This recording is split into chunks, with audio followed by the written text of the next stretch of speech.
Bien, doctor Amílcar, usted es el moderador de este panel. Le recuerdo que el tiempo con el que cuenta es de 1 hora y 15 minutos.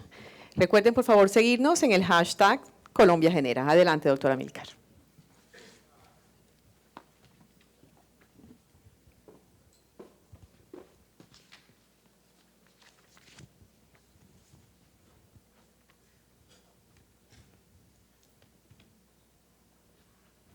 Muy bien, muy buenas tardes. Bueno, este tema que nos convoca esta tarde sobre la nueva realidad del gas en Colombia, tenemos necesariamente que contextualizarla en el nuevo orden a nivel mundial en el tema energético. Es bien sabido que la llamada revolución de los esquistos, que tuvo su epicentro en los Estados Unidos, comenzó por el gas. Y la irrupción de Estados Unidos, como lo dijo Obama en su momento, convirtiéndose en la Arabia Saudita del gas natural, empezó a vislumbrar unas nuevas realidades de las cuales no nos podemos sustraer. Y en ese contexto, aterrizando en nuestra propia realidad, nos encontramos con que en el país tenemos unas reservas de gas probadas, limitadas, en un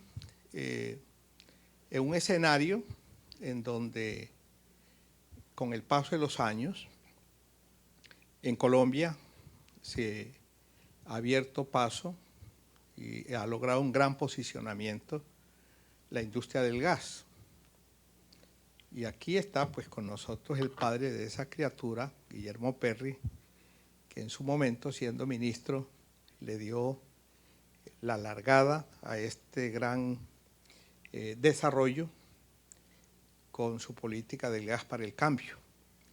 Y de entonces a hoy, el gas natural se convirtió en un combustible de gran interés para el país, porque se ha extendido su consumo, su demanda en el orden industrial, en el orden en generación eléctrica, domiciliario, vehicular, de modo que ya este hidrocarburo hace rato hace parte de la canasta energética del país.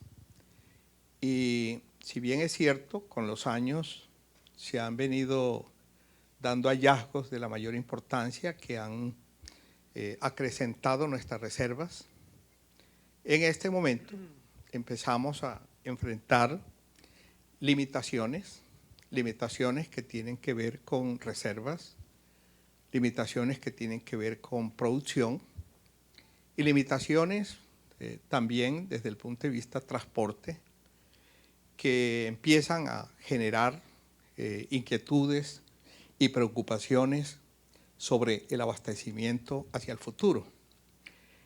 En los últimos meses hemos tenido noticias pues prometedoras, como es la noticia con que cerramos el año anterior, de ese hallazgo tan importante en el bloque Tayrona por parte de Ecopetrol, Petrobras y Repsol, que da para pensar, de acuerdo a los informes preliminares, que ahí podemos hablar de que podemos tener un campo muy promisorio, pero sigue siendo eso todavía, una promesa. Y más recientemente, en la ronda 2014, que muchos se apresuraron a hablar de su fracaso. Yo, que en ese momento me desempeñaba como ministro, me aparté de esa apreciación, y yo diría que con solo la oferta que se recibió y que se viabilizó de Anadarko, que está haciendo la mayor apuesta en el mundo en este momento en materia de sísmica, una apuesta de una gran magnitud, y Anadarko viene precedida de un porcentaje de éxito en el mundo muy importante. Por algo están haciendo esa gran apuesta en el país, pero repito, eso todavía sigue siendo promesa. Entonces, ante esa situación, la realidad hoy es contar con lo que tenemos, y lo que tenemos se muestra o luce como insuficiente para garantizar un normal abastecimiento en el mediano y en el largo plazo. En ese contexto, yo comenzaría por preguntarle a Antonio cómo poder garantizar un suministro en el largo plazo en este contexto en el que estamos hablando. Entonces, le daría la alternativa a Antonio. Bueno, buenas tardes a todos y gracias por la invitación. Aunque repita un poco lo que dijo Amílcar, yo siempre que hablo de gas empiezo diciendo que la historia del gas natural en Colombia ha sido una historia de rotundo éxito. Creo que no podemos perder nunca de vista el contexto en el que nos estamos moviendo. El caso colombiano es puesto de ejemplo en la gran mayoría de los foros como un ejemplo de cómo utilizar correctamente gas natural, un recurso no renovable con enormes impactos sociales y económicos. Y todo comenzó, y lo sabemos, y siempre es bueno reiterarlo, con Guillermo Perry cuando se empezó a hablar de gas para el cambio. Importa anotar siempre y recordar cuáles han sido las recetas para el éxito del uso del gas natural en Colombia. Primero, todos los estudios que se hicieron fueron unos estudios supremamente rigurosos para destacar la conveniencia del uso del gas natural frente a otras fuentes de energía. Es decir, un enfoque meramente económico y profundamente social. Segundo, se declara el gas natural como un servicio público, se le eleva a la categoría de servicio público. Tercero, se construyen unas instituciones muy sólidas que hasta el día de hoy prevalecen. Y yo luego me referiré a este tema de las instituciones porque me parece de la mayor importancia. Una regulación correcta, ¿verdad? Un buen control y se da espacio al sector privado. Esa pócima, esa receta ha sido tan exitosa que hoy en día, y conversábamos con Guillermo recientemente sobre eso, se está copiando para hacer lo mismo en el sector de infraestructura, que nunca tuvo estas prerrogativas ni estas ventajas. Es decir, recordemos entonces que la historia del gas natural ha sido una historia de profundo éxito, que conocemos la receta y que bien valdría la pena replicar la receta en otros sectores. Esta discusión, Amílcar, que se está teniendo, que se vuelve desde luego una discusión emotiva porque hay que entender que el gas natural es un tema absolutamente sensible y con todas las razones y los méritos en la costa caribe colombiana, hay que siempre, no hay que perder de vista los cauces institucionales para estas discusiones. Yo creo que importa mucho entender cómo se forman los precios y cómo se toman las decisiones. Lo otro que quiero decir es que el gas natural se ha vuelto supremamente importante, precisamente por ese éxito. Hoy en día, el 62% de los hogares colombianos tienen gas en su casa. Eso hace 20 años era el 15%. Por lo tanto, cualquier decisión, cualquier discusión, cualquier reyerta que exista alrededor del gas natural va a tener un impacto enorme sobre todo en la costa Caribe, donde hemos sido pioneros desde el año 76 en la utilización del gas natural.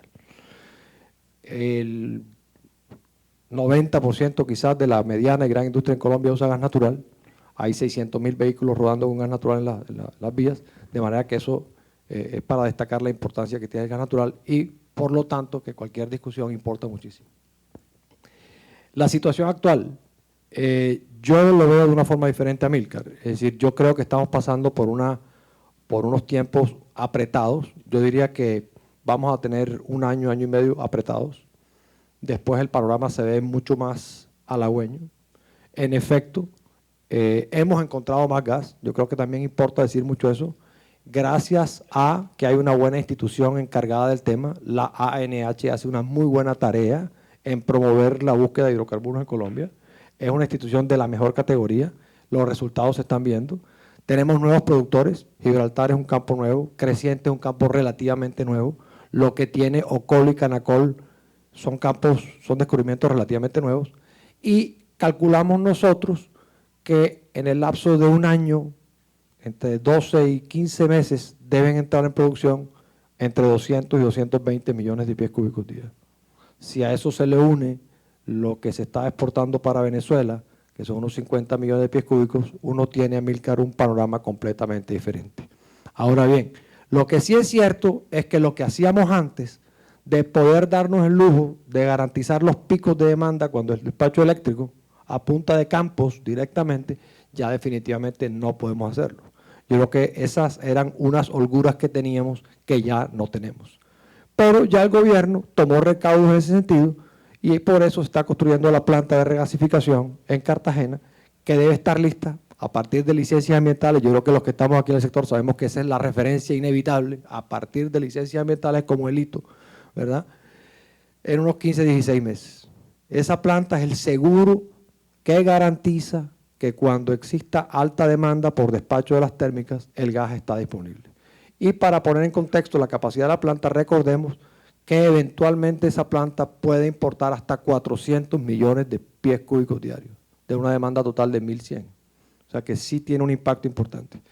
Así las cosas, Amílcar, yo veo que el panorama es un poco diferente. Insisto en que tenemos una situación un poco apretada durante un tiempo por dos razones. Primero, y esa discusión ya lo dimos, y aquí algunas personas con quienes tuvimos amables discusiones sobre el tema de las tarifas de transporte, que se retrasaron, pero ya eso para mí es un archivo pasado, y la razón por la cual estamos en este apretón, en gran medida creo yo que es pues por el tiempo que toma la planta, y segundo, porque los gasoductos que van a sacar el gas del sur de la costa Caribe, de Ocol y de Canacol, no están listos, solamente estarán listos en diciembre.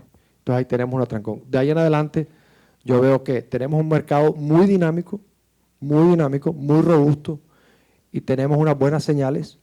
Yo creo que hay que mantener las señales. La señal de exportación de gas de Venezuela a Venezuela era una señal importante para los productores, no nos olvidemos de eso. Yo creo que era importante haber hecho eso. Además se hizo con el propósito de que luego Venezuela entregaba el gas de regreso a Colombia por circunstancias pues que políticas quizás, eso no se ha dado, se ha tenido que prorrogar ese contrato, pero eso era necesario y era una señal importante para los productores.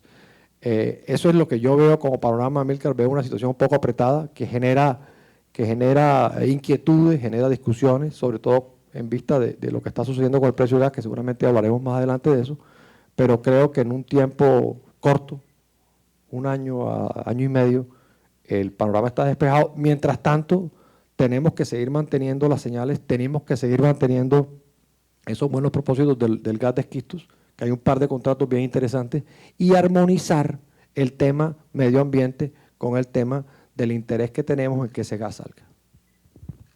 Muy bien. Dentro de las alternativas que tiene el país, además de los nuevos descubrimientos en yacimientos no convencionales y el desarrollo que se viene dando de ellos, el país ve con mucho interés cuanto pueda contribuir a esa oferta, a esa disponibilidad del recurso gas, además de los yacimientos no convencionales y las apuestas en materia exploratoria costa afuera, el país ha puesto sus ojos hace un buen rato en las posibilidades de desarrollar el CBM, el gas asociado al carbón. Entonces, la pregunta sería para Carlos, que nos comente en qué punto estamos en relación a el aprovechamiento de ese potencial que se tiene de gas metano asociado al carbón y cuáles son las perspectivas de su desarrollo. Muy bien. Sí, efectivamente, la posibilidad de hacer uso de gas en depósitos, en yacimientos no convencionales, entre eso el gas en depósitos de carbón, es una de las grandes apuestas que tenemos hacia futuro. Yo diría que uno de los hechos para destacar del cuatrienio anterior fue ese gran empeño que le puso el gobierno a través de sus diferentes instituciones en un trabajo coordinado del Ministerio de Minas, la ANH, la ANLA y el Ministerio de Ambiente, de producir unos reglamentos técnicos y ambientales apropiados y atractivos para la explotación de este tipo de yacimientos. Ya, como lo digo, el Ministerio de Minas y Energía pues produjo un reglamento técnico para la explotación de estos yacimientos, la ANH hizo adecuaciones en sus contratos de concesión y tenemos un Ministerio de Ambiente que ha trabajado de la mano con el Ministerio de Minas y Energía entendiendo las especificidades técnicas de este tipo de yacimientos, de la forma como se debe explotar este tipo de yacimientos, y hoy tenemos una normativa completa que nos permite pues, comenzar a considerar este tipo de yacimientos como una fuente que está allí en el corto plazo. En el caso particular del gas en depósitos de carbón, yo diría que estamos frente a dos circunstancias que nos ponen en dos planos bien diferentes. Uno, del de los contratos que se suscriban de aquí en adelante. Ya hay unas normas en el Ministerio de Minas y Energía que permiten una adecuada coordinación en la asignación de concesiones y de títulos mineros para permitir la explotación de tanto el mineral como del gas natural. Y estamos también, digamos, frente a un hecho histórico, y es en algunas superposiciones que se produjeron en el pasado, en donde el camino al que ha apelado el gobierno nacional pues ha consistido en buscar que sean las partes, con la mediación del gobierno, las que busquen la manera de acordar, pues de pactar cómo se debe dar esa explotación del mineral y del gas natural. Les diría también que en la actualidad la ANLA y el Ministerio de Ambiente han puesto a consideración del público los términos de referencia para la producción de yacimientos no convencionales. Ya está lista efectivamente los términos para la exploración. Ahora los términos de referencia para la producción están en consulta desde mediados del mes de enero y hasta mediados del mes de febrero. Y lo que hemos estado hablando con el Ministerio de Ambiente y la ANLA es que próximamente estos términos de referencia estarán ya de manera definitiva para que puedan ser utilizados. Ahí, digamos, vemos que en el caso del Cesar, en donde incluso hay una coincidencia entre quien tiene el título minero y el contrato de concesión para explotar el hidrocarburo, vemos, digamos, que ahí puede haber una oportunidad de disponer de ese gas en el corto plazo. De hecho, ya la Drummond hace más o menos un año y medio declaró la comercialidad de ese campo, y vemos que hay una muy buena promesa de que en el corto plazo podemos comenzar a disponer de ese gas del Cesar. ¿Por qué no aprovechamos, Carlos, para que nos cuente también cuánto se ha avanzado en materia normativa tendiente a responder a la demanda por parte de los operadores, de las empresas, para estimular e incentivar la exploración costa afuera? Muy importante, ministro. Nosotros vemos que en el caso de la exploración y producción costa afuera, hoy los reglamentos que tenemos en el ministerio hacen posible la operación. De hecho, recientemente, el 9 de febrero, produjimos una resolución que introdujo algunos ajustes al reglamento para exploración y producción, que tuvo muy buena acogida entre la industria, porque comienza a mirar de manera más detallada las especificidades de lo que se requiere para una operación costa afuera, y ya les digo, esto tuvo muy buena acogida. El Ministerio está planeando adelantar a lo largo del año 2014 unos estudios más detallados con el propósito de, si lo vemos conveniente, si lo vemos apropiado, producir un reglamento técnico que considere, ya les digo, estas especificidades en mayor detalle. Sin embargo, del intercambio que hemos tenido con esas compañías que hoy en día están adelantando operaciones en el Caribe, lo que observamos es que la normatividad técnica que tenemos hoy hace posible este tipo de desarrollos, hace atractivo este tipo de desarrollos. También les puedo decir, digamos, que la DIMAR y la ANLA han estado trabajando de manera pues, bastante juiciosa en la revisión de esas normas de carácter ambiental que hagan posible la exploración y la producción costa afuera. Ya a nivel de gobierno incluso hemos estado circulando y discutiendo algunos de estos documentos y esperamos que en el curso de este año queden en firme varias normas que nos permitan tener un marco completo para estas operaciones costa afuera. Yo digo, mire, una prueba de esto es precisamente lo que usted mencionaba hace un momento, ver a una compañía como Anadarko con este plan de exploración tan atractivo, el más atractivo que hoy en día uno ve en el mundo entero. Un programa, digamos, es el programa más amplio en materia de sísmica en 2 dimensiones, costa afuera. Y esto es una demostración de cómo los términos que tenemos pues efectivamente hacen atractivo este tipo de negocios. Y hemos conversado con Repsol, Ecopetrol y Petrobras y pues vemos con optimismo que hoy en día están adelantando estas operaciones allí en Orca y entendemos pues que las normas que tenemos hoy efectivamente hacen posible y hacen atractivo este tipo de inversiones en exploración y producción. Muy bien. Ahora vamos con Mauricio. Este año empezó con una fuerte reacción de parte de la industria, los usuarios residenciales y en general todos los agentes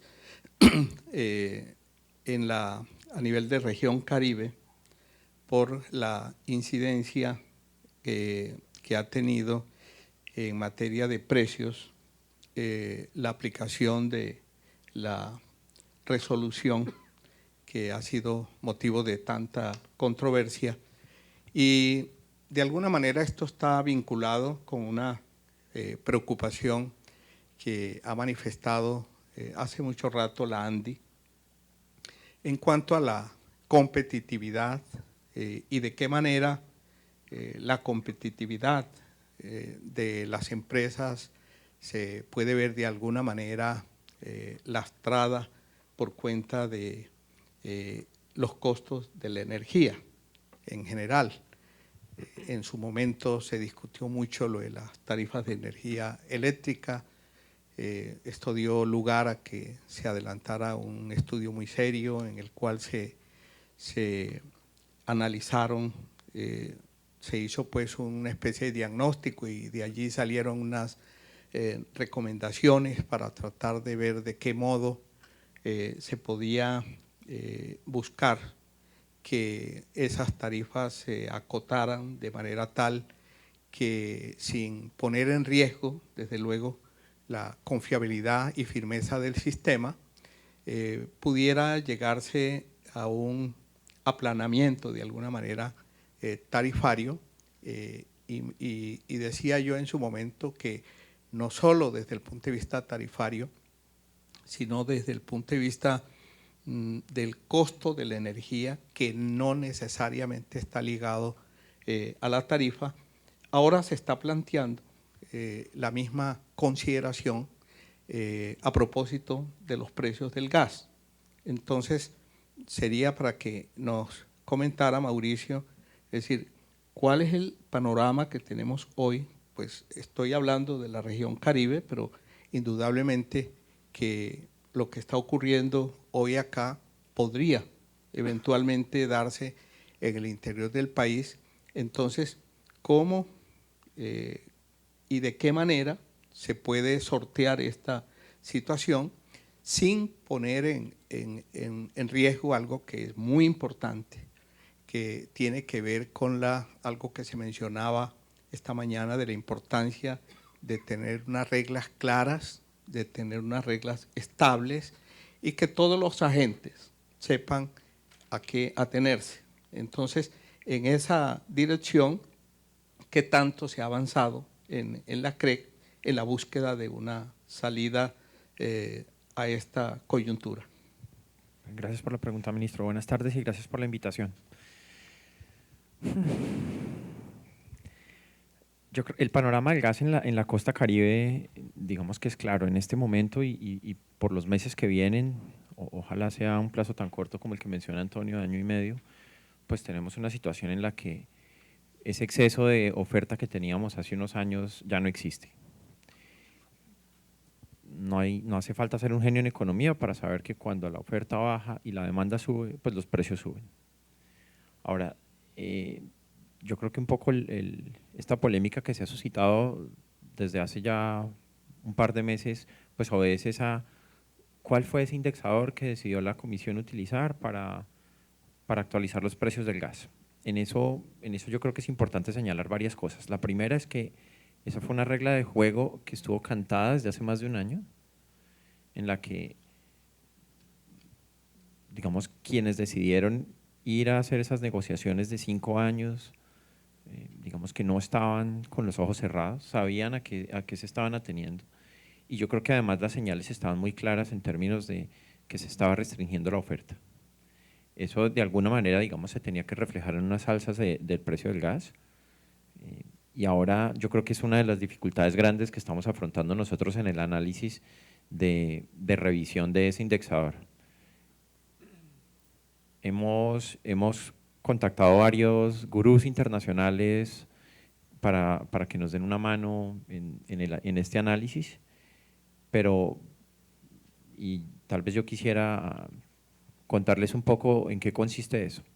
Cuando uno dice cuál debería ser el indexador que yo debería utilizar, pues hay una pregunta básica y es ¿qué quiere que le haga el indexador?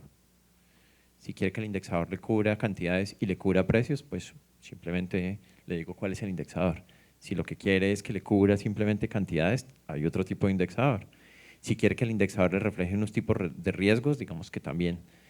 Y en ese sentido, lo que nos dificulta en este momento es que ya hay unas negociaciones hechas, ya hubo unas reglas de juego cantadas y ya hubo unos juegos que están sobre la mesa.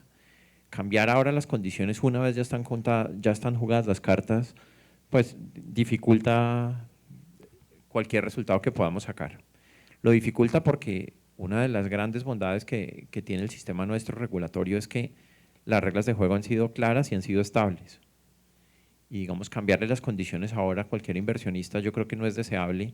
Puede ser que nos arregle un problema en el muy corto plazo, pero seguramente nos va a abrir un gran problema en el largo plazo. ¿Cuál es la dificultad mayor que subyace a todo esto? Que el gas se nos está acabando. Si nosotros cambiamos las condiciones, es posible que estemos desincentivando esa exploración que tanto trabajo nos ha costado estimular. Eso no quiere decir que nosotros seamos ajenos a la discusión que se está planteando en este momento en el país y lo estamos revisando, pero y como ustedes bien saben, ha habido unas reuniones, la CREC, digamos, no ha participado, y me refiero a no ha participado en tanto a que no ha habido ninguno de los miembros del comité de expertos ahí, sin embargo, quienes presiden la CREC, que son el ministro y pues en ocasiones también el viceministro, cuando el ministro no va, pues han estado presentes y hoy en día hay un compromiso de revisar ese indexador y normalmente en el mes de marzo debemos dar luces al respecto. Yo quisiera contarles además que las decisiones que se toman en el seno de la comisión son decisiones de un cuerpo colegiado y son decisiones que nunca son improvisadas. Siempre tienen unos estudios muy serios detrás y digamos que tal vez yo aquí estoy haciendo una lista de 2 o 3 de las preocupaciones, pero en realidad hay una lista larga que tienen que ver con, por supuesto que nos preocupa la competitividad del sector industrial en la costa Caribe y en el país en general, pero sería muy grave que esa competitividad la arregláramos por unos meses y que después la perdiéramos porque no tenemos ese gas. Ministro, contarle tal vez que digamos, los resultados que nosotros hemos observado es que a partir de la entrada en vigencia del nuevo marco de comercialización de gas, nos dicen dos cosas. La primera es que se permitió un periodo de negociaciones bilaterales que estaba, digamos, permitido, valga la redundancia, solamente cuando había exceso de oferta a nivel nacional. Eso, digamos, lo vimos hace un par de años, por eso se hicieron esas negociaciones. Se firmaron varios contratos a 5 años, contratos que, como digo, sorprendentemente, pues ahora vemos como con mucha crítica. Yo me pregunto y más bien le devolvería la pregunta un poco a quienes están haciendo esas críticas tan duras ahora. ¿De verdad esperaban que el gas no fuera a subir con un panorama tan claro en el que la oferta se estaba restringiendo? Segundo, ¿pensaron que el balance nacional iba a ser igual, digamos, durante todo este tiempo? Estaba claro además que la forma de indexar los precios era de acuerdo a los contratos que se firmaran por un año en cada una de las fuentes. También sabemos que existe algún riesgo, digamos, de manipulación de esos resultados por parte de los productores, en la medida en que pues tienen un poder de mercado grande y que es posible que lo hayan ejercido. Pero también entonces yo tal vez me devolvería al momento en que salió la resolución, cuando salió la resolución en consulta, un poco lo que estaba planteando la comisión. Eran subastas, no importa cómo fuera el balance nacional o regional. Eso digamos que no solamente tenía sentido, o hacer subastas, perdón, no solamente tiene sentido en el momento en que hay más oferta que demanda, porque digamos que generalmente uno oye esas críticas de pero si hay más oferta, ¿por qué va a ser una subasta? Pero también tiene todo el sentido cuando se trata de limitar el poder de mercado de la oferta. Digamos que en ese sentido, pues la comisión no es ajena de todas formas un poco al panorama en el que se está moviendo y a lo que está pasando en el país. Y pues veíamos un clamor generalizado, sobre todo por parte de la demanda, de por favor déjenos hacer negociaciones bilaterales.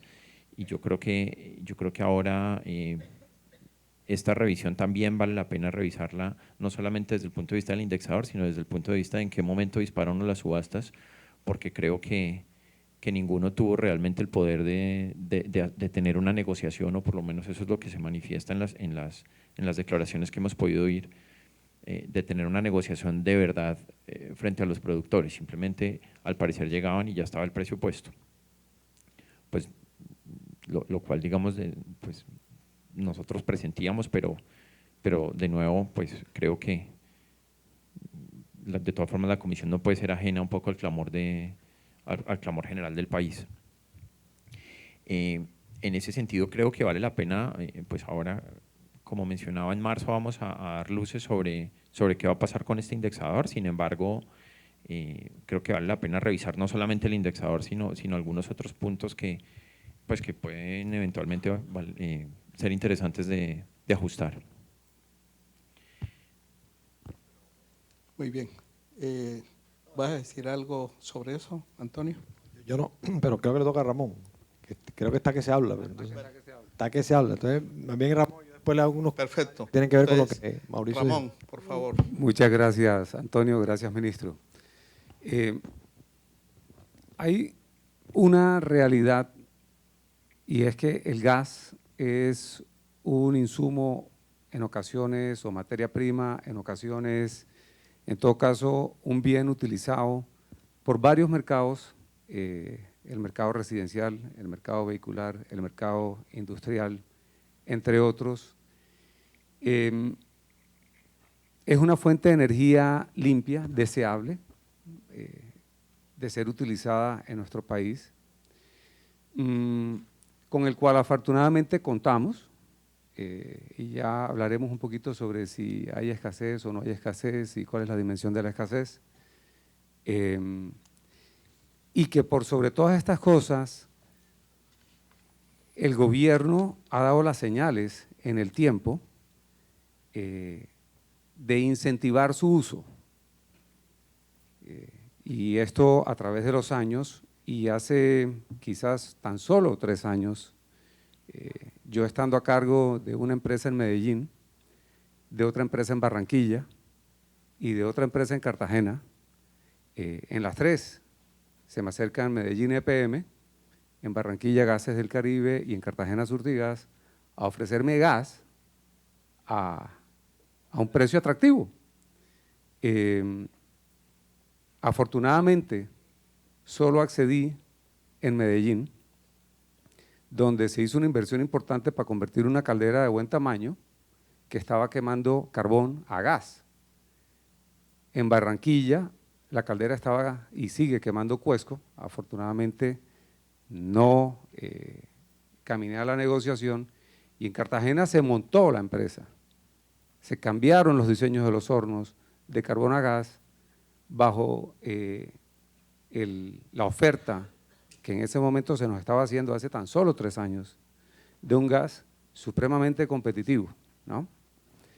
Entonces, aquí tenemos que tener en cuenta que estamos hablando de un bien básico y necesario por múltiples mercados, ¿no?, que ha sido incentivado por parte del gobierno y los actores dentro de este mercado, y que en ese sentido sus usuarios se han movido a aprovecharlo, y que hoy día nos encontramos en un giro de 180 grados. Hoy, cuando en el resto del mundo el gas está bajando, además de todos los otros combustibles. Consultaba esta mañana el indicador NYMEX Gas y está por debajo de $2.60 el kilo pie cúbico, $2.60 el kilo pie cúbico, ¿sí? Estaba en $3 y pico al inicio de año. Entonces, sí llama muchísimo la atención que los mecanismos, que no entro a calificar, que se desarrollaron, estén generando una tendencia totalmente opuesta en el mercado internacional versus el mercado nacional.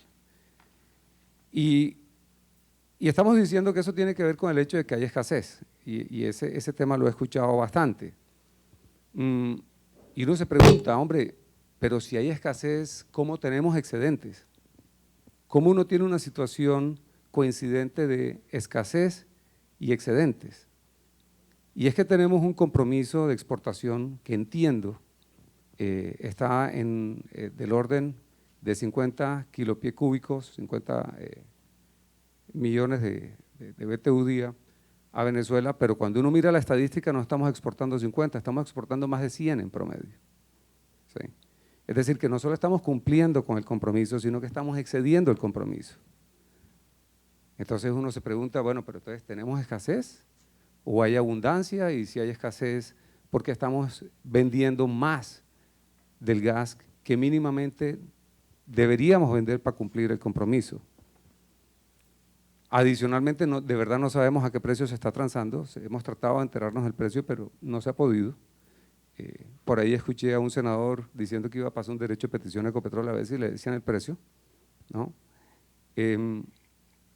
Entonces, son demasiadas preguntas, y yo no quiero entrar en marcos regulatorios, y yo no quiero entrar en juzgamientos de ningún tipo. Yo solamente estoy señalando una serie de realidades que están poniendo a la costa, y es particularmente a la misma costa que le suministró gas al interior del país por muchísimos años, ¿verdad?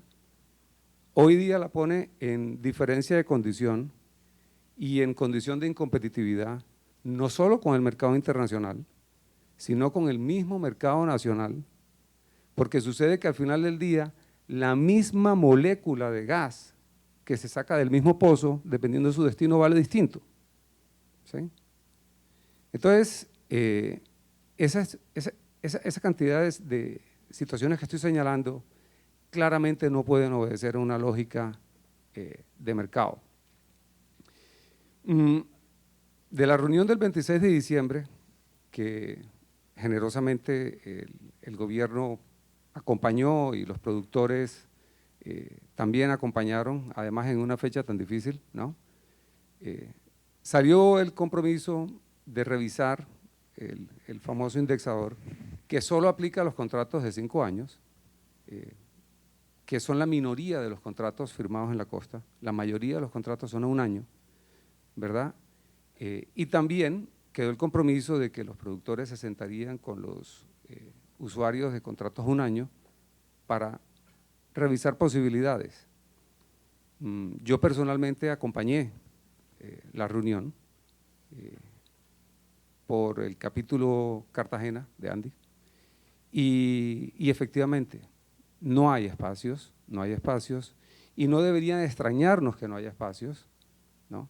Porque finalmente no hay una economía de libre mercado. Cuando uno tiene 2 productores, no más, porque como muy bien señaló Antonio, los otros aún no tienen posibilidad de venta porque no tienen cómo conducir su gas hacia los usuarios. Estamos en manos de solo 2 productores, donde uno de esos 2 productores es altamente dominante, ¿no? Difícilmente uno puede hablar de libre mercado, es decir, ahí no hay libre mercado y no hay disposición de sentarse a entender toda esta argumentación que yo estoy presentando. Entonces, yo creo que ahí termino mi exposición sencillamente señalando las situaciones abiertamente difíciles para la industria de la costa caribe colombiana, para el sector residencial, que aún es más difícil explicarlo, ¿verdad? Y todos aquellos otros sectores que a través de incentivos en el tiempo se les ha llevado a que consuman el gas y que hoy día se les está dando una variación de un precio de una forma bárbara, porque es que no hay ningún otro bien en la economía colombiana que esté variando ni 25, ni 15, y yo creo que ni 10, ¿no? De verdad que es una variación totalmente salida de cualquier situación normal. Entonces, es una situación que definitivamente hay que atender. Antonio, ahora sí.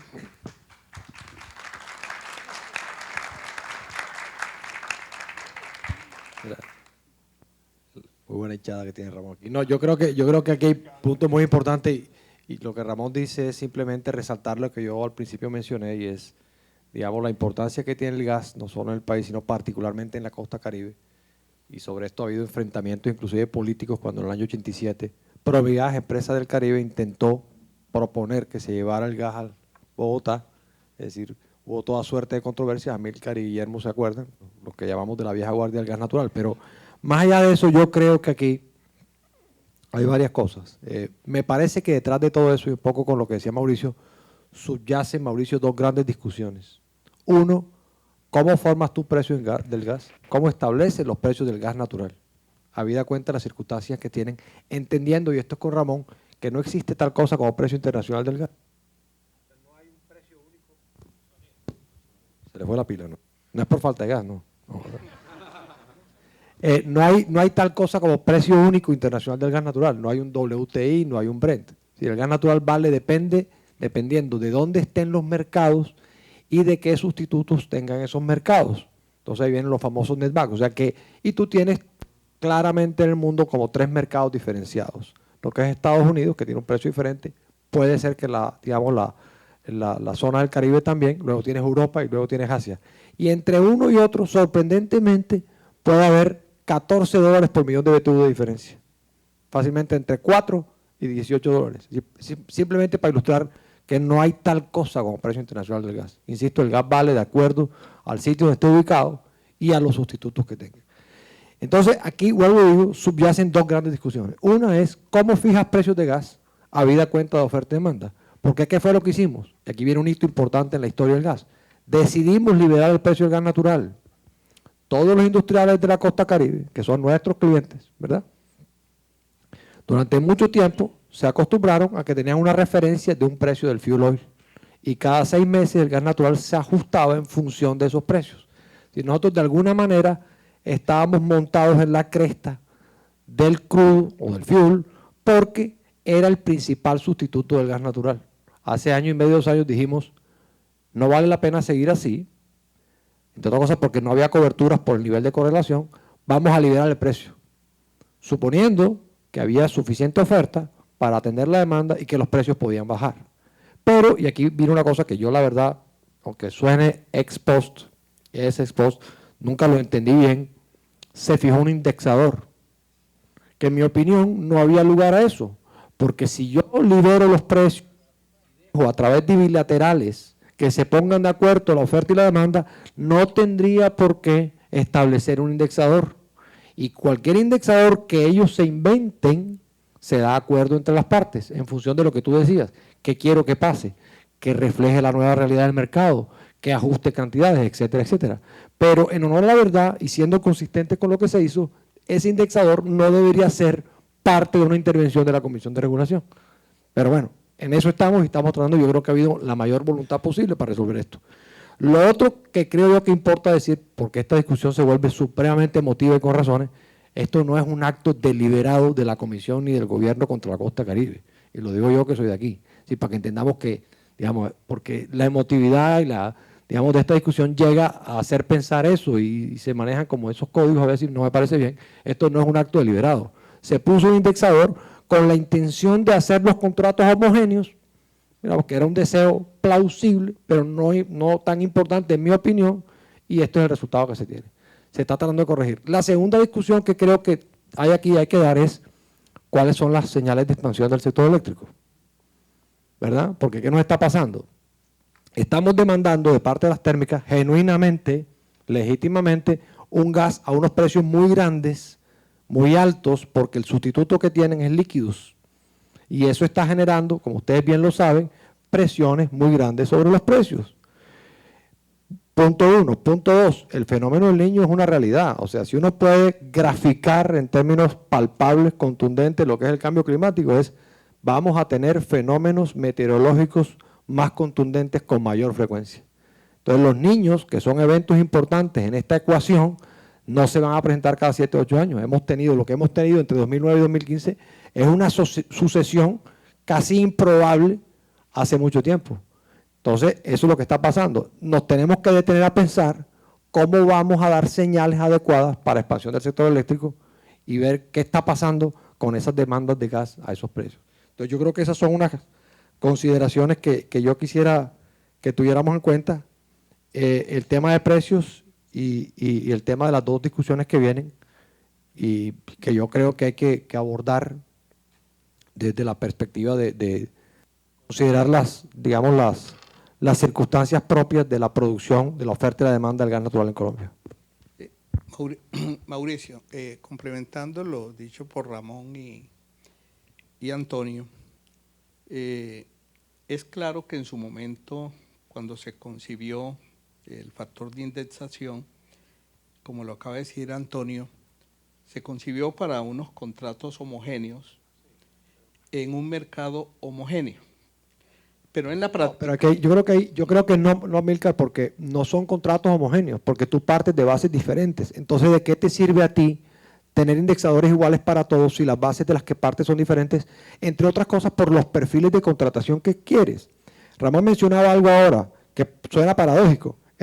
Estamos exportando 50 y más millones de pies cúbicos a Venezuela y la demanda aquí no está siendo atendida. Parte de eso se explica por la forma de contratación, porque hay gas firme y gas interrumpible. Entonces puede pasarte eso, que tengas esa situación paradójica. Entonces yo creo que es deseable tener contratos homogéneos para que tú luego endoses contratos y generes un mercado secundario. Pero eso es como cuando, el símil no sé si sea, pero me voy a aventurar a decirlo, es como si tú estás contratando un portero de fútbol, que es un buen portero. Si tira penaltis, patea penalti, bueno, está bien, pero lo que quiere es que sea un buen portero. Entonces, eso me refiero a que es deseable tener unos contratos y generar un mercado secundario, pero lo más importante es que, digamos, se trancen correctamente las cantidades de los precios que son. Entonces, yo no creo que, digamos, como partes de bases diferentes, no es tan relevante que el indexador sea igual. Es lo que yo pienso, pues. Correcto. Pero entonces, en la práctica, lo que se está viendo en la aplicación ya de ese factor de indexación es que estamos ante un mercado segmentado, en la medida en que, y es lo que es una de las razones que además se ha esgrimido como uno de los argumentos para plantear la necesidad de su revisión, es que en la práctica resulta unos precios discriminatorios, porque el aumento que se da a nivel del interior del país es uno, y el aumento que se está dando, un aumento a todas luces desproporcionados en otra región, es otra. Entonces, lo que planteaba Antonio es una realidad. El fenómeno del Niño, que de alguna manera ha incidido en esto que está ocurriendo, va a ser recurrente. Entonces, ¿cómo establecer un mecanismo que nos permita prever que hacia el futuro situaciones como estas no se vuelvan a repetir? Ministro, yo creo que vale la pena aclarar algo aquí, es que ese gas que están demandando las térmicas de la costa no son solamente porque tengamos el fenómeno del Niño a puertas de llegar, sino por las generaciones de seguridad. Y pues que son unas generaciones de seguridad que consumen una cantidad, digamos, estable de gas. Hoy en día, si uno le toma una foto a cómo es la demanda de las térmicas de la costa que consumen gas y que se despachan por generaciones de seguridad, lo que uno encuentra es que tienen un consumo bastante estable, que además explica por qué pues ellas son, digamos, parte de esa demanda importante y por supuesto pues que ha hecho que suban los precios del gas en las negociaciones. ¿Cómo hacemos para evitar eso? Pues digamos, de nuevo eso depende pues al final que se decida en la comisión sobre el indexador. Hay varias, por favor no vayan a pensar que esto es lo que estamos pensando al interior de la comisión, es solamente como un ejemplo, pero si dijéramos mañana el indexador ya no es por fuentes, sino es obedece al promedio de las fuentes nacionales, pues baja inmediatamente la costa y sube inmediatamente el interior. Y pues, digamos que lo que hacemos así es que va a suavizarse eso. Otra es decir, mañana el indexador es IPP y con eso lo aplanamos aún más, pero pues qué señal estamos dando.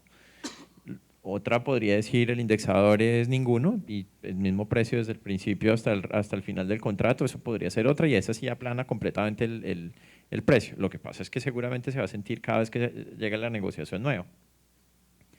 Ahora, para dar una señal de ese estilo, pues digamos felices quienes tienen el contrato a 5 años y todos aquellos que no lo firmaron, que como decía Ramón, que son la mayoría, ¿qué van a decir? Es decir, un gas que ya está comprometido, con unos precios que ya están jugados, con unos ingresos entonces que se van a lesionar para los productores. ¿Qué precio vamos a tener entonces en las negociaciones de un año de aquí en adelante o en las subastas? Y yo creo que también hay que un poco que revisar cuál es el impacto que vamos a tener en eso. Entonces, ministro, yo creo que hay varias fórmulas para aplanar el precio, si eso es lo que queremos. Hay varias fórmulas para suavizar el impacto que esto tiene.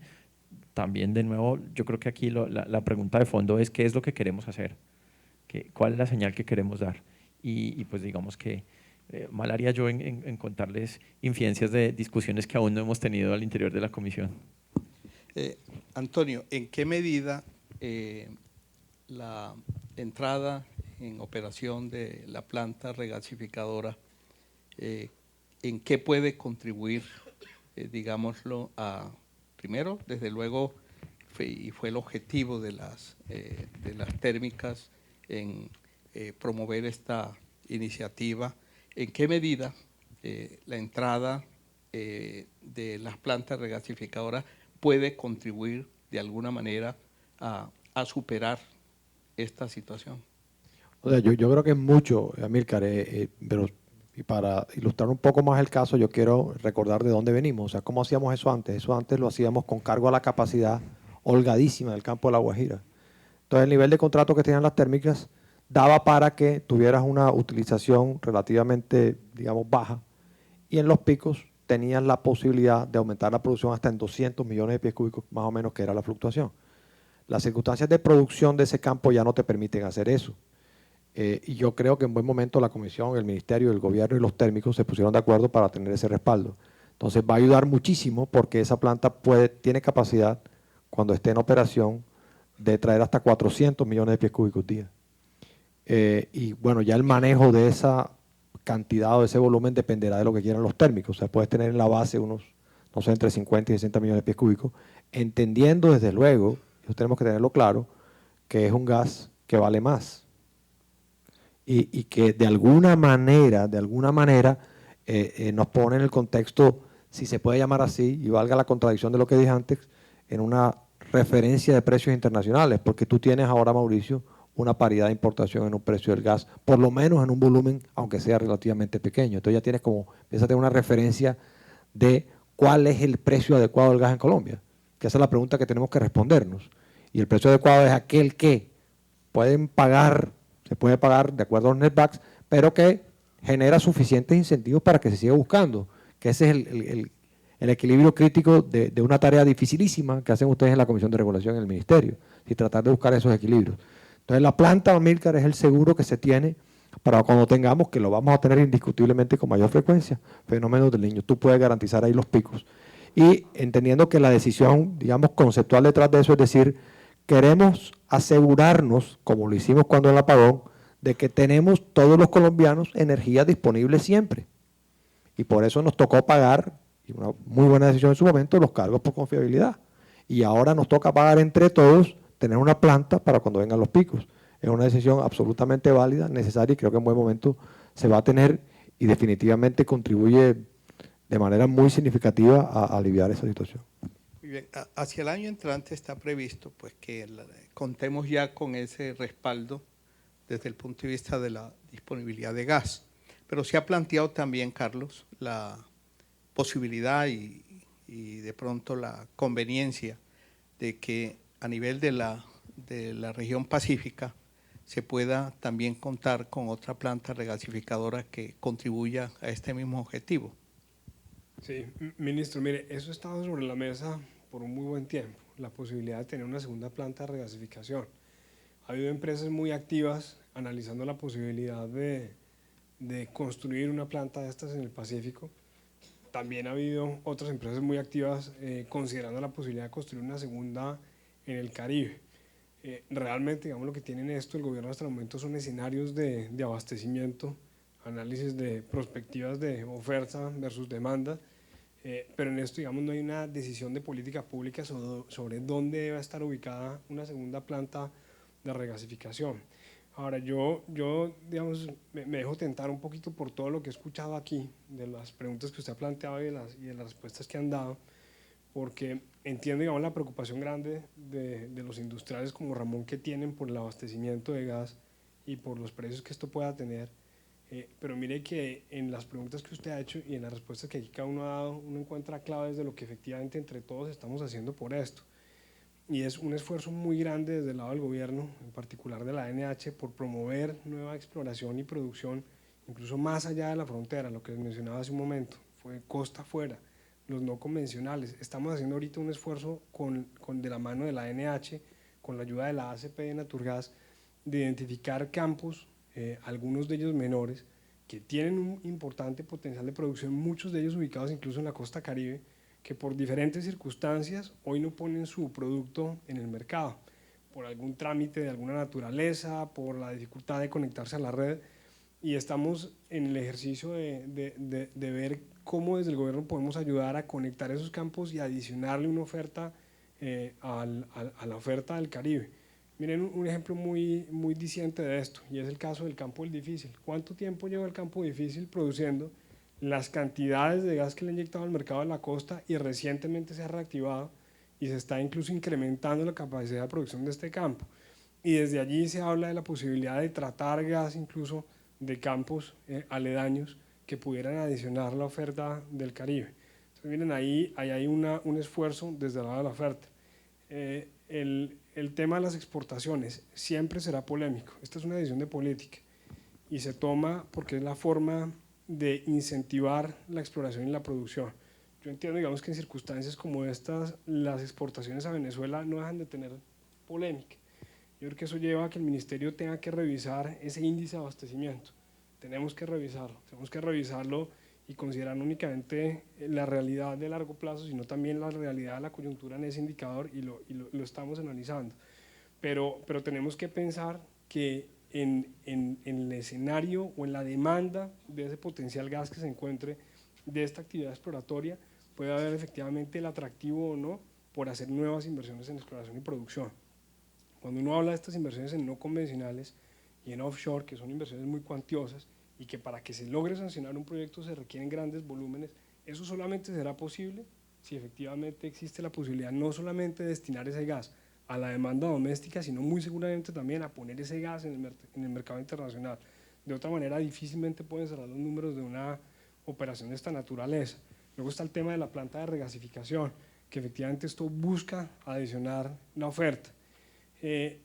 Y adicionalmente yo diría sobre la planta de regasificación, como bien lo mencionaban ustedes hace un momento, es la manera de quitarle el estrés que a veces le genera a la demanda o al mercado nacional esos incrementos en la demanda por parte de las térmicas.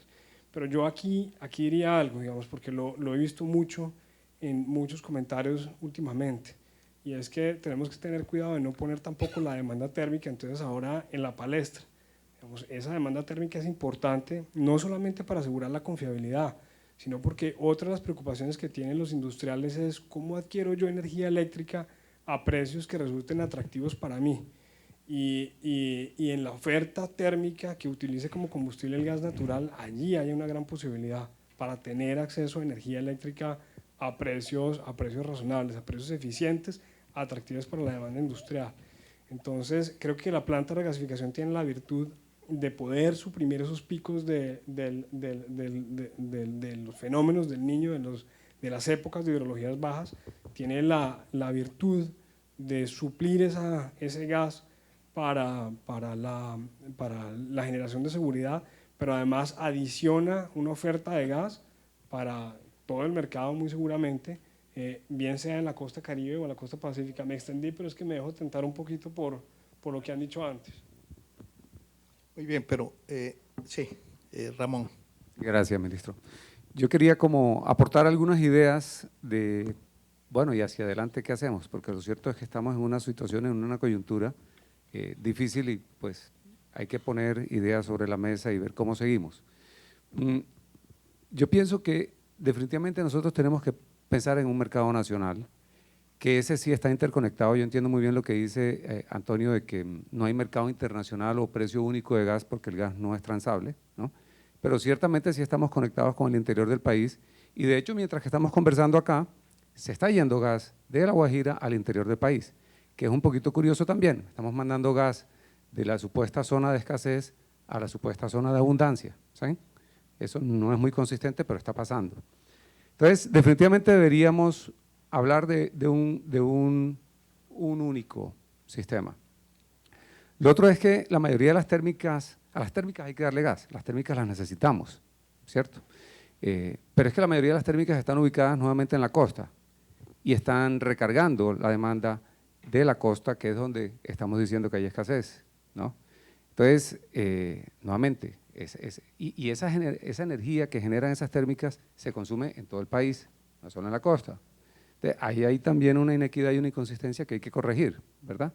Que se pudiera corregir haciendo un sistema único, ¿no? Yo estoy de acuerdo en que no hay que satanizar las exportaciones a Venezuela, ni mucho menos, pero mientras que estemos considerando que hay una situación de escasez, ciertamente no deberíamos estar mandando más del mínimo requerido y claramente deberíamos entender todos, por claridad y transparencia en el país, cuál es el precio de transacción y que ojalá pues ese no sea inferior a lo que nos están proponiendo los industriales que paguemos, ¿sí? Un tema adicional es claro que los mercados que se abastecen de este combustible tienen comportamientos distintos.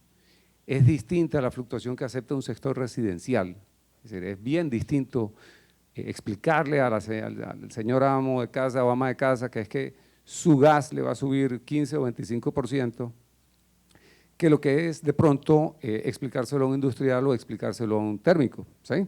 Entonces, yo creo que el mercado hay que segmentarlo y creo que no puede haber un único índice, deben haber varios índices según el mercado que se esté atendiendo y como muy bien dice Antonio, y la verdad que eso sí que son las mejores noticias que yo he escuchado hoy, que esta es una coyuntura que de pronto es más corta de lo que habíamos pensado, ¿no? Caramba, al final del día, el costo de sacar un metro cúbico de gas no ha variado, ¿sí? No porque haya escasez o no haya escasez, a los productores les vale más o menos sacar el gas. Es decir, ese aumento del 15 o 25, realmente en el PIG va casi que todito abajo, porque el costo de sacarlo no es muy distinto. Yo entiendo que sí, que se necesita un poquito más de esfuerzo, no sé si algo más de compresión, pero ciertamente no es un aumento en costos del 15. Entonces yo creo que sí puede darse el espacio, no de 3 meses, sino de 1 año, para que con sosiego y con tranquilidad atendamos todas estas inquietudes que hoy estamos poniendo en esta conversación. Antonio. Yo comparto mucho lo que tú dices. Digamos, si ha de haber indexadores, deberías tener una canasta de indexadores para escoger de acuerdo a las circunstancias. Eso yo creo que eso es claro. Dos, yo quiero recordar algo de la historia, porque la historia siempre importa, y es cómo venían los industriales usando el gas natural en la costa históricamente, es decir, con una referencia de un precio del fuel oil, que en principio, esta fue una gran discusión que se dio en su momento, yo creo que absolutamente pertinente, un fuel de Ecopetrol que no era transable ni seguible internacionalmente. Entonces nosotros dijimos, queremos que los industriales sepan que están sometidos a una volatilidad muy importante, porque están comprando petróleo, ¿verdad? Por lo cual tú deberías darle la posibilidad, la prerrogativa de que ellos hagan cobertura sobre eso. Y esa fue la razón por la cual se desconectó el gas del fuel oil de Ecopetrol y se vinculó a un fuel oil transable. La señal era, tú vas a comprar un insumo que va a moverse en función de su principal sustituto, cosa que ya no es del todo cierto, porque tienen muchos más sustitutos.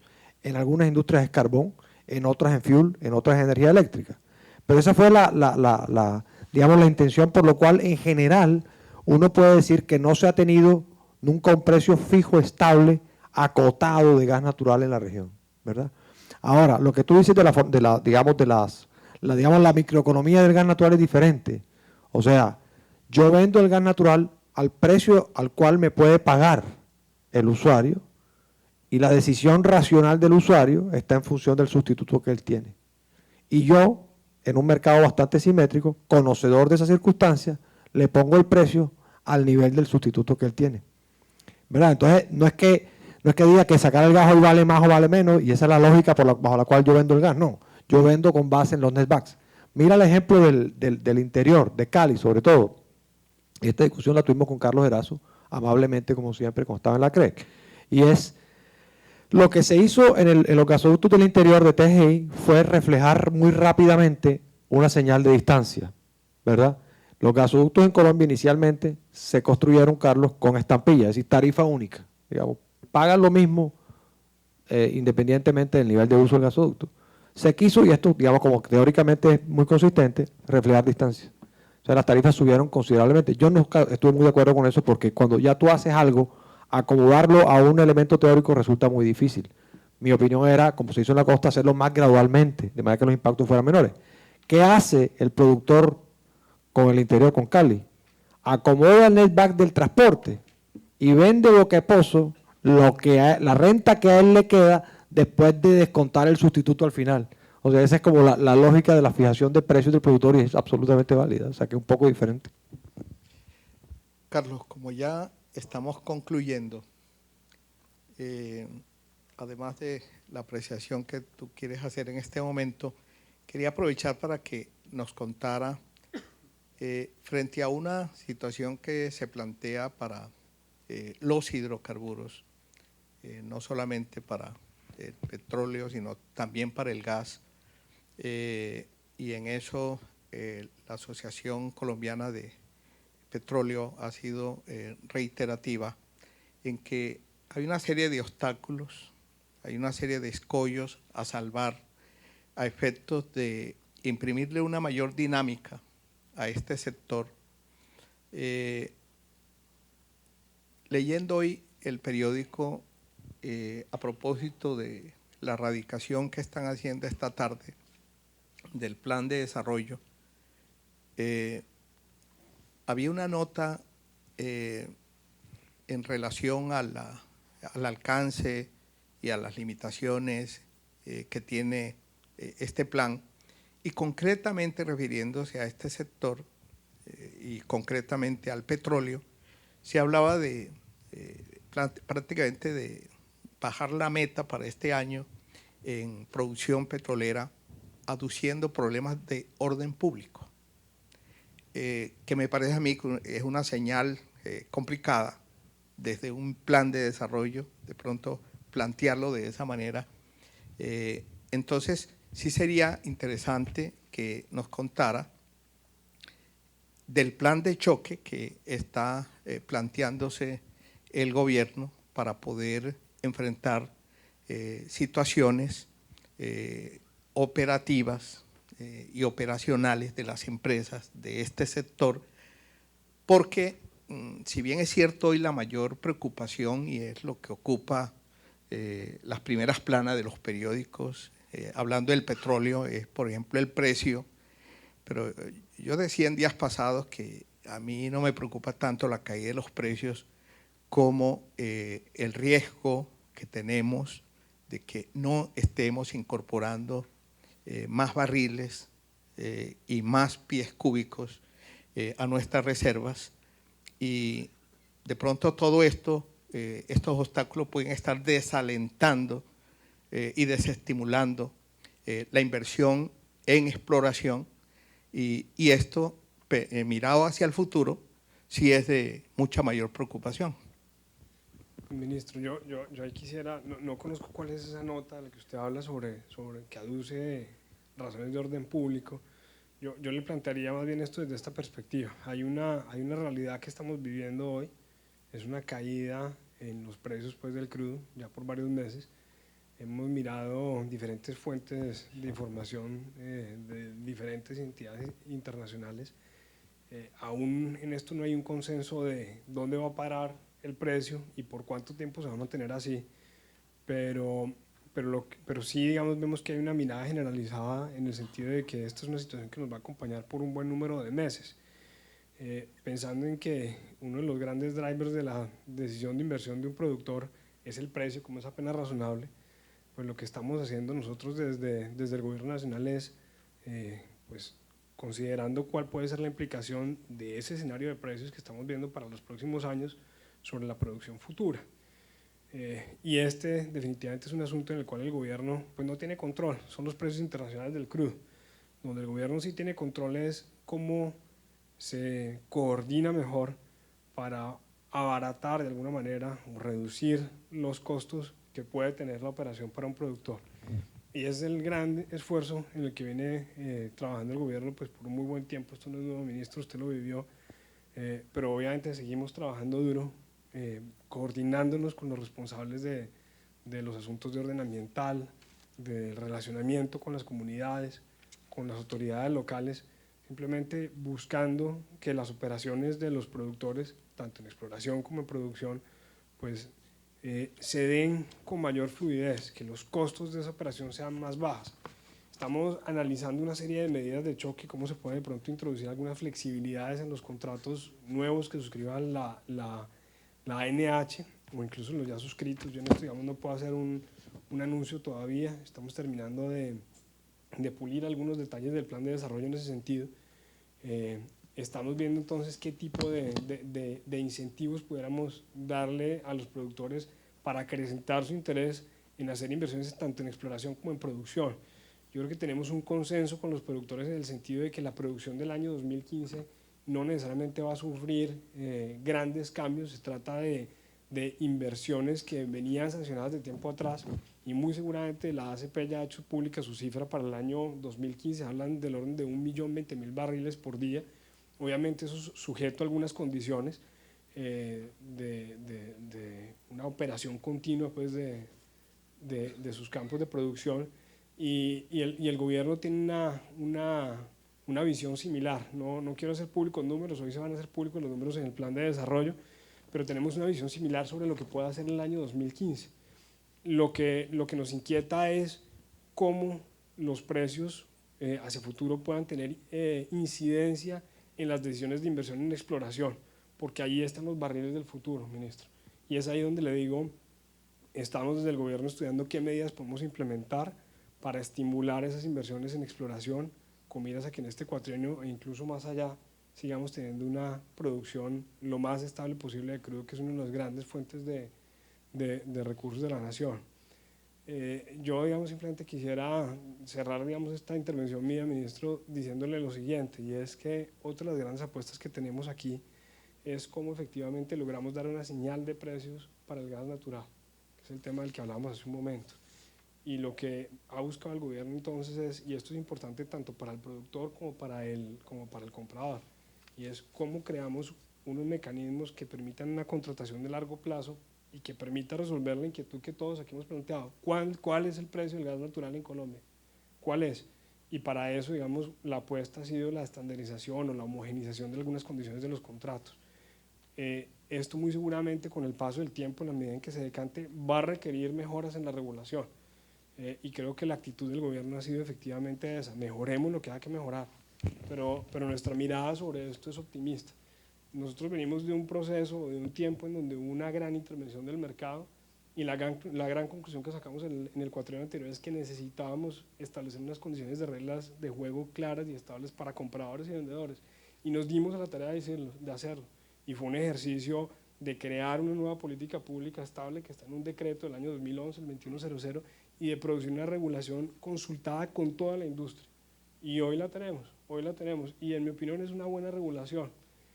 Y muy seguramente requiere mejoras, muy seguramente allí hay aspectos que no están funcionando bien. Uno de esos es el indexador, claramente, y en la actitud del gobierno frente a esto es que tenemos que revisarlo y tenemos que mejorarlo. Muy bien. Yo diría que hablando pues de las nuevas realidades, que era el propósito de este panel, que se abordó de la mejor manera por parte de los participantes, creo que el mensaje, sintetizándolo, es: hoy no tenemos la holgura que teníamos en materia de oferta de gas que tuvimos en el pasado. Tenemos algunas limitaciones, algunas restricciones, pero en perspectiva, si tomamos en consideración los esfuerzos que se están haciendo en materia exploratoria costa afuera, las posibilidades que, aunque mediadas por dificultades, de desarrollar el gas metano asociado al carbón, el CBM, ofrece allí una posibilidad de ampliar esta oferta, y desde luego la entrada en operación de la planta regasificadora ofrecen una perspectiva de más estabilidad y de más firmeza en ese respaldo en materia de oferta de gas en el país. Y finalmente, que el tema precios, que en estos momentos es motivo de controversia, de discusiones, pero que el gobierno se ha allanado a buscar una concertación con la industria, con los usuarios, con los generadores y desde luego que también con los productores. El punto álgido que hay allí es el del indexador, que como quedó planteado, y los gurús que están trayendo al país, que mencionabas, Mauricio, podrán darnos luces para llegar a la conclusión de si lo que amerita es tener un solo o no tener indexador, o tener un solo indexador, o tener varios indexadores, que consulten la realidad de un mercado sui generis que nosotros tenemos en este momento en el país. Muchas gracias.